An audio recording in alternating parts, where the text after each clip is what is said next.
After Ocarina of Time's huge success, plans for a follow-up title were in the works. Initially, this was for a game titled Zelda, a remixed version of Ocarina of Time, with new dungeon layouts made for N64 DD, a hardware expansion. This wouldn't come into existence until a few years later, and instead, at Nintendo Space World 99, Zelda Gaiden appeared as a playable demo.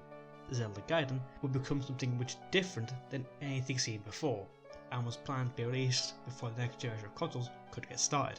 I mean, they were going to miss that deadline regardless, as less than a week after Ocarina of Time released, Sega pushed out their 6th-gen console, the Dreamcast, and a month before Zelda Gaiden released, Sony released the PS2. Additionally, Ocarina of Time had a long time to develop, around 3 to 4 years.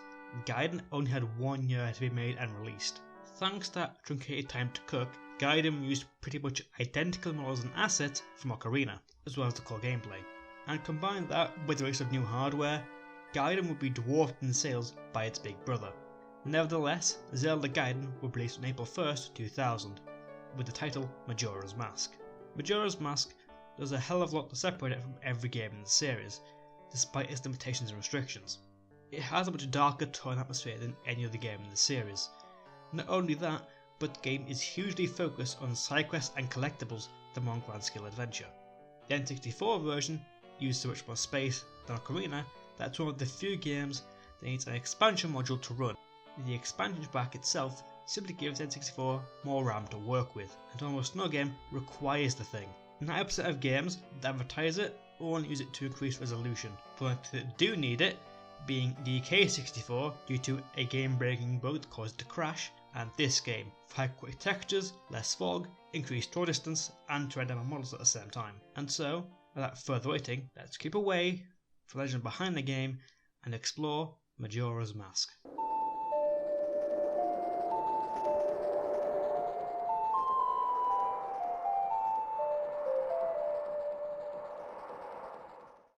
This tale falls off of Ocarina of Time, with Link searching Lost Woods for his friend Navi. And immediately, I have to pause the video and do a lot of explaining. Jesus Christ, where to start with this? At the end of Ocarina of Time, Zelda sends Link back to the past to relive the 7 years that he lost. And this one action completely screws the entire timeline of the series. From here, the timeline splits in 3 ways. One, following on from Link as a child, where Majora's Mask and Twilight Princess take off. A second, following the future Link saved in Ocarina of Time, leading to Wind Waker and its sequels. A third was created if Link was defeated in his quest to save Hyrule. Yes, should Link die at any point in Ocarina of Time, an entire separate line of games falls off of it. This is the Downfall timeline, and the games in this era consist of pretty much all the games prior to Ocarina of Time. So in other words, all the games released before Ocarina of Time are sequels timeline wise, but only should Link meet with his bitter end, and if not, I guess those games shouldn't happen at all. This is why the multiverse theory is so popular among fans, as a means to keep all the games canon without causing an absolute meltdown. And with every new game added, the timeline gets more and more complicated. For example, Breath of the Wild's Pleasant timeline makes no goddamn sense at all, and it's supposed to fall at the end of all 3 timelines combined. Let's keep things simple, shall we, and take each story as it comes, eh? Okay, Link is searching the Lost Woods for Navi when a mysterious masked imp and 2 floating skittles slowly jump the hero of time and make off with the Ocarina, hijacking Link's ride in the process. Here you are swung into the gameplay, and Link must have grown twice, as almost all of his shit from the last game is now missing. Giving chase to the miscreant, Link finds himself tumbling into a new world called Termina, trapped by Skullkid's magic and imprisoned in the body of a Deku scrub. However, in trying to escape, the fairies following around Skullkid are separate, serving as a way to give Link a companion. Tal is the fairy stuck with Link, while Brother Tail is with Skullkid. Seeing no other option, Link presses forward until he finds himself in the base of the clock tower, where he meets the Happy Mask salesman from Ocarina. He understands the fate befallen upon Link, and agrees to help turn Link back into a human, if he can retrieve the mask Skullkid is now wearing. Link agrees and heads into Clocktown to find him, but as soon as you do, peril is afoot, with the moon looking dangerously too close to the ground. Link does find Skullkid at the top of the clock tower, but he'll manage to claim the Ocarina and play a Song of Time to send himself back to when he first arrived in Termina. So, not only did Link lose his belongings, but his memory too, as he has to relearn a fucking 3-note song. The mask salesman isn't exactly delighted at the news of Link's failure, explaining that the mask is inhabited by the wicked spirit of Majora. with its only desire to cause chaos, casting a spell on the moon to collide with the small land of Termina in just 3 days' time. As Link is unable to prevent Celestial Boys colliding with each other in his current form, the salesman turns him back into a human and instructs him to retrieve the masks in the 4 corners of Termina, as this will free the spirits within them and summon the 4 giants to hold the moon up. Now, what I like about Majora's Mask story is that each area had its own story to tell. Ocarina of Time suffered from having very little world building in the latter half of the game especially, but Majora's Mask had its own conflicts within all of its regions. The Deku Kingdom has lost its princess and the king is delirious, lashing out innocent monkeys for merely knowing the song of the royal family, threatening to kill the creature if the princess isn't found. The second area, Snowhead, contrasts greatly from all other Goron areas in Zelda that it isn't a molten volcano, as instead a freezing mountain, so cold in fact most of the Gorons are on the brink of death, with the tribe's warrior Damani being deceased. Using the mask of the dead Damani, Link rescues the Goron Elder and faces another spirit, turning the snow to spring on the mountain. Up next is Great Bay, and this might just be the saddest area in the game. Skull Kid's magic has caused the waters around Great Bay to turn terribly murky and warm, which can cause Zora eggs to die if they stay in there too long. In addition, Skull Kid tricked the Gerudo pirates to steal some of the Zora eggs, thinking it would give them huge wealth. All the eggs belonged to a singer named Lulu, who was slumped into a deep depression at the loss of her children and was able to speak. Her boyfriend and father of the children is a guitarist named Mikau, who in trying to reclaim the eggs stolen by the Gerudo, is destroyed by them and dies right in front of Link, with the kid even making a grave for the musician. After Link retrieves the eggs, we get into hell itself in the form of the Great Bay Temple. Finally, we have Ocarina Canyon, land of dead and departed spirits.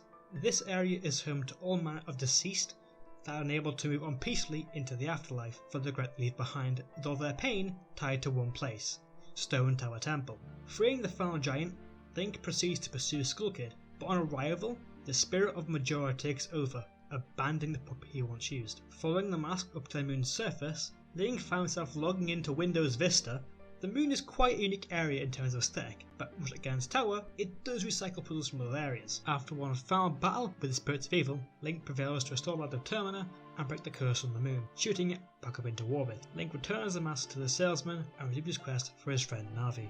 Now, oddly enough, I feel this game takes more story tips from Link's Awakening than anywhere else. Much like that game, it lacks Ganon, the Triforce and Master Sword, with Zelda making the briefest of brief appearances. But I see that as a good thing. It allows the diverse world of Termina to grow and broaden with the sheer amount of character displayed by almost every NPC. If you go through the game, just going from dungeon to dungeon, you'll miss about 70% of the game. Side quests are such a key part of this game. Not doing them is a disservice to yourself. Just simple things like joining the Bomber Society at the start of the game can give life to characters, and wearing different masks can get people to respond in different ways. The longest side quest in the game is the Cafe Energy quest. It has to be done twice to get both rewards, but achieving that aim is a nice feeling, to see the result of your efforts.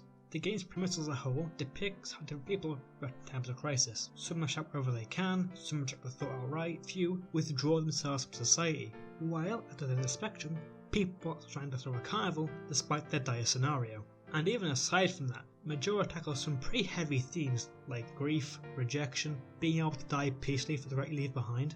No other game in this series comes close to the impact some of the character stories can have on you. But with that said, I think it's time I leave the story be for now. I've taken quite a sizable chunk out of the video. And you know what? It's a good thing the story took as long as it did, as I have very little to add in the core gameplay. It is very much the exact same as Ocarina of Time, meaning it's as responsive and as smooth as before with the same trappings. You still plod about a bit too slowly, platforming is still poor, and playing Ocarina on the GameCube or VC versions is still just as sensitive. In fact, I think it's worse here the often you find yourself playing Ocarina in this game. I think Z-targeting is a little bit better, but not by much. I just didn't have the same number of problems and look gun to multiple enemies at once. However, that may be down to the surprisingly low amount of enemies to fight in this game. It's a lot more puzzle focused now, with enemy encounters in dungeons being a lot lower than the rest of the series. And I personally prefer dungeons to have a puzzle focus. One thing I did neglect in the previous video was fairy fountains, that when discovered can bestow certain powers upon Link. In Ocarina, all I had to do was find a fountain and play Zelda's lullaby. Here though, they are side quests. We must find 15 stray fairies within each dungeon, adding some depth and trying to find them all in one go. The two biggest gameplay additions are the 3-day time limit and masks. 3-day cycle I'll get to soon enough, but the mask can do all kinds of things, from dancing, marching, making invisible to enemies, or increasing your running speed. Most of these come from side quests. Should you get all of them, you get the Fierce Deity mask at the end, which make bosses pathetically easy. But the most interesting are the transformation masks that allow Link to become the creature it represents, each with a unique gameplay style. The Deku mask lets Link glide for a short time, skim across water, and shoot bubbles as projectiles. The Goron mask gives you the strength and speed of a Goron, the ability to walk in lava, and definitely not the spin dash. Finally is the Zora mask, which gives us the best swing ability and some decent combat skills. And while I can't use Link's other items like hookshot, bombs and the like, I find they act like separate playable characters because it's awesome to have on the fly. The Deku is a good early alternative to Link, the Goron allows you to move quickly in open areas, and while the Zora isn't useful on land, when in the water he is stupidly fun. These three masks are mandatory to progress, and it doesn't break up the flow of the gameplay as much as I think it would do when constantly swapping in and out of masks. And while you will be using regular Link for the most part, I have found Deku Link more situational than anything else after a dungeon. Goron and Zora Link are great alternatives to the regular Zelda gameplay across the overworld and in dungeons. Speaking of dungeons, you don't tackle the first one until roughly 2 to 3 hours into the game, and can be quite challenging for your first dungeon. Snowhead uses Goron Link in especially harder physics puzzles to clear the way to the end, and Stone Tower Temple is one of my favourites in this series, how it uses all three masks in one form or another. Oh, but in between Snowhead and Stone Tower is a waking nightmare in the form of the Great Bay Temple. This is, in my opinion at least, the worst dungeon in a 3D Zelda. Now that seems like a pretty big claim, but I do have valid complaints. Firstly, it suffers from the same issues as the Water Temple, only instead of changing the water level, you manipulate the flow and pressure of water pumps. Not only does the control suck ass with this, with how often you find yourself magnetised to certain walls, but just getting to the area you need to go is a pain in the arse. The main room has the water flow either clockwise or anti-clockwise, and depending on the direction, it blocks off or grants access to certain rooms. The only issue is, the water moves so goddamn fast, you'll find yourself missing a room you need to go in, end up going back through paths you've already cleared, just for a chance to try again. Not to mention, trying to find all stray fairies in this place is really tight within the time limit. Great Bay excluded, I don't have many issues with other dungeons, and all of them have pretty solid boss fights. Adulwa is this ancient jungle warrior with huge swords and unpredictable attacks. Got uses the Goron spin dash to race and ramp into the boss with falling rocks and lightning attacks. Georg leaps out of the water in his arena to try and eat Link's body with mines dotted around to blow you up. And Rimworld is pathetically easy, but is fun to transition to as a giant. And as I touched on difficulty there, I honestly have to say, Majora's Mask is one of the more challenging areas in the series, mainly because without exploring, you are limited to just 7 hard containers and dungeons. But additionally, this game doesn't hold your hand anywhere near as much as Ocarina. Oh, but now it's time to discuss the one thing that can make or break the game for you. The 3-day time limit. As you go about your business in Termina, at the bottom of the screen will be this timer that cycles between night and day. At 6 AM, the game transitions to the next day, where people have different objectives and doing different things. You need to constantly reset the flow of time to the beginning of this cycle, because if you don't, this happens.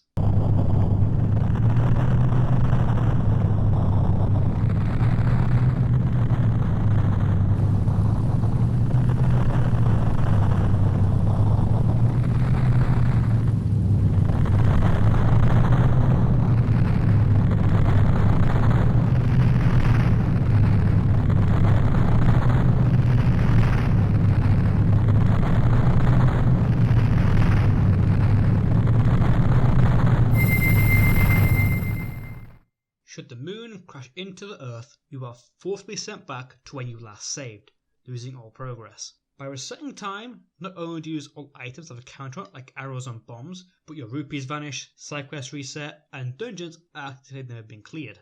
You can store rupees in the bank, so you have them for the next 3-day cycle, but you still need to refight all the bosses to side quests in areas that require it. On average, each 3-day cycle is about an hour in length, but you can increase that to about 2 hours playing the inverted Song of Time. Alternatively, you can skip ahead to the next 12-hour segment playing the Song of Double Time. Personally, I don't mind resetting time, as bosses are fun enough to want to replay, you keep essential items and masks, and adds more urgency to your actions. But it's obvious some players may find it stressful or restrictive, and it's probably the main reason why people have a hard time liking this game. I see it as a unique way to implement a time limit, allowing you to strategize what you need to do on what day, and when to reset in order to progress. Or you can just screw around in the world of Termina. There is so much to see and do in this game that a lack of core content isn't really an issue for me.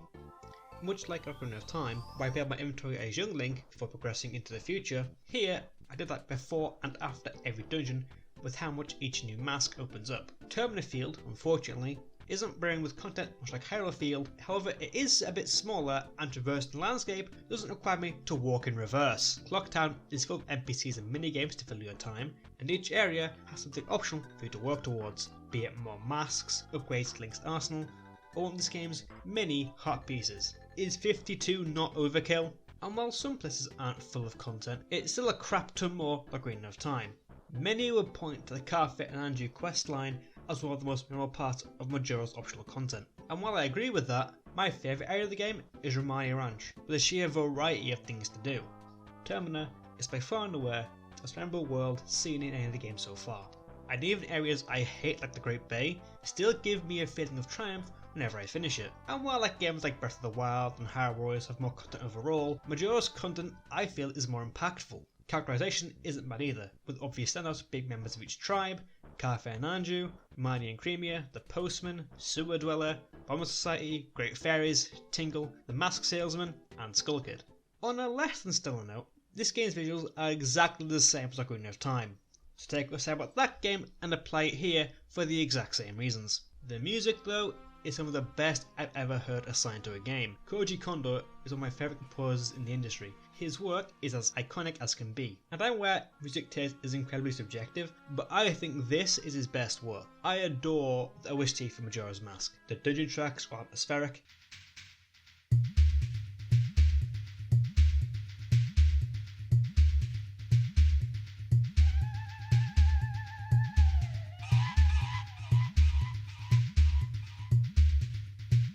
Termina Field is a step above Hyrule Field for an overworld theme.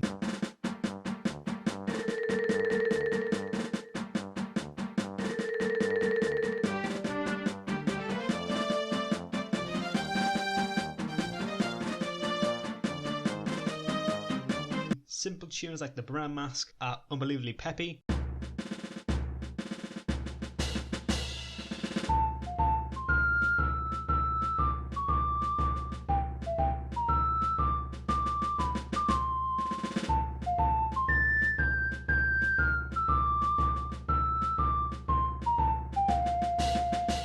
The Song of Healing is incredible when paired with some of the game's more serious moments.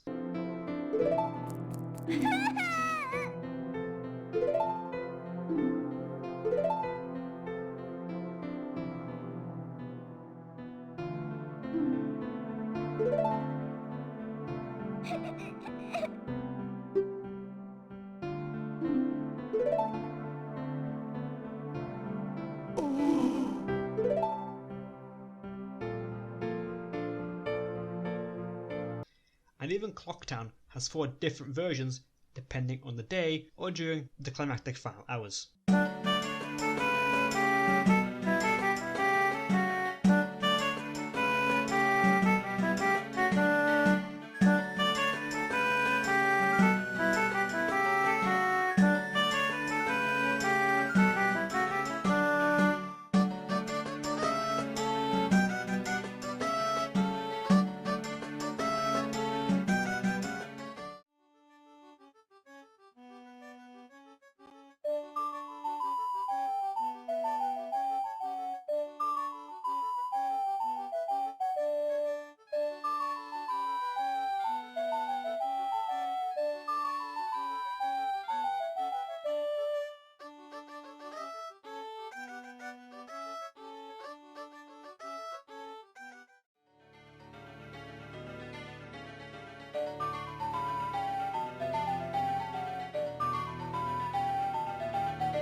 And while Link's Awakening a lot of the best title theme in a Zelda game, Majora's Mask is a very close second.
Despite me adoring this game to death, there are a few contrivances I should mention. I already went into depth with the Great Bay Temple and how some players may struggle to adapt to the 30-day time limit. But there is a little more I should mention. Heart pieces, while abundant, aren't always marked out locations. In fact, more than a few are just sitting in plain sight, and one even requires you to save 5,000 rupees in the bank. And while the Gerudo hideout is good to play through your first time, unless you have every single bottle at this point in the game, you have to go back through up to 4 times. The rest of my issues fall onto this game's ports. The GameCube version just doesn't run all that well, with noticeable frame drops and audio glitches, while the VC versions have the annoying Ocarina sensitivity. The 3DS version has horrid control issues for Deku and Zora, making Great Bay even more of a pain to play through, as well as weird design choices that weakens the overall experience, like saving can be done almost on a whim, making the time limit almost redundant. I'd recommend this video by Neril for further detail. He manages to get across most issues that I feel ruins the experience. I don't really want to leave off on such a sour note for my favourite Zelda game, so for a brief overview. Majora's Mask has buckets of content to fill your time, with unique and interesting characters that are given time to grow. Instead of oversaturating number of dungeons, like Ocarina of Time, it has 3 expertly crafted temples plus Great Bay. Although it's a game caught in the shadow of Ocarina of Time, it means we don't like to see a Zelda game like this ever again, making it the most unique entry in the series. And it's reasons like that I choose to play this ahead of its newer and flashier sequels. But I think I am finally done with Majora's Mask. Fucking took me long enough, and N64 as a whole. This generation helped shape the future of the franchise, and held in the case of Ocarina of Time, the future of the industry. However, Nintendo's handheld systems have always been their big money makers, and as such, Zelda kept getting games for Little Grey Brick. Next time, I get to take a look at the only 2 games I have never touched before in the series, the Oracle titles. This is going to be a unique experience. Not only are they the last games before the GameCube and Game Boy Advance took the reins, but these are the first games made for this series that weren't developed by Nintendo. Instead, the keys were handed to Capcom for not only this title, but for another game I'll cover later, the Minish Cap. It'll be interesting to see how someone else handles one of Nintendo's biggest names, and if the game's still held up now, but compared to other 2D titles. Thank you very much for watching, and good night.